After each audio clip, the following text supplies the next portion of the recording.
এই ব্লাউজটি একটি গুপি ড্রেসের ব্লাউজটি তৈরি করেছি সামনে পান গলা, পেছনে গোল গলা। ব্লাউজটির গলায় এই সুন্দর সাদা লেসটি লাগাবো পুরো গলায়, দেখুন কতটা সুন্দর আসবে। পুরো গলায় এই লেসটি লাগিয়ে দেবো। এই লেসটি লাগিয়ে দেওয়ার পরে ব্লাউজের সৌন্দর্য কতটা বেড়ে গেল। হাতায়ও গ্লাস হাতায় এই লেসটি দেব।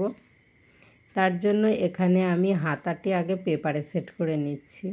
যেহেতু এটা রিয়ন কাপড়, সেই জন্য আমি আর এখানে লাইলিন ব্যবহার করিনি, পেপারের উপরে হাতাটা সেট করে নিলাম। হাতায়ও আমি দুদিক থেকেই পাটটা লাগিয়ে দিলাম। এরপরে চলে এলো লটকন। কাস্টমার তো সবসময় একটু বেশি লটকন চাই, কিন্তু কাপড় তো খুব কম, যেটুকু কাপড় তার মধ্য দিয়েই লটকনটা তৈরি করতে হবে। সেই জন্য আমি এই লটকনটি তৈরি করছি। লটকনের মধ্যেও আমি যে লেসটি গলায় দিয়েছি ওই সাদা লেসটি লটকনেও লাগিয়ে দিলাম। দেখুন কতটা সুন্দর এসেছে।